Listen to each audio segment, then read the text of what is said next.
Welcome to the Tech Egg. Don't get scrambled. Enjoy the video. You'll start by preparing the laptop so the boot menu responds reliably.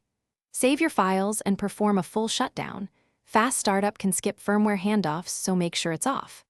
Once powered down, disconnect USB drives and docks, leaving only the charger and an external keyboard if you prefer. Identify your exact Asus model and whether it uses UEFI or legacy BIOS, because that affects key timing. Now place the laptop on a stable surface and get ready to power it on for the next step.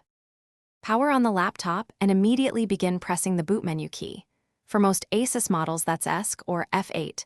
Tap it repeatedly rather than holding so you catch the brief post window. If nothing appears, press F2 to enter BIOS setup. Once inside, navigate to boot or boot configuration and select the boot menu item to invoke it manually.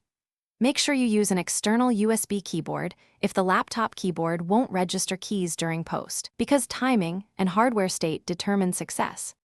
Once the boot menu shows, use the arrow keys to highlight the device you want and press enter to boot from it. You can select USB for installers or network PXE for remote boot. If you need persistent changes, open BIOS setup and adjust the boot priority or enable USB booting, then save and exit. If the menu never appears, try clearing CMOS or updating the BIOS firmware. Do that only after backing up data and following Asus instructions, because firmware changes carry risk.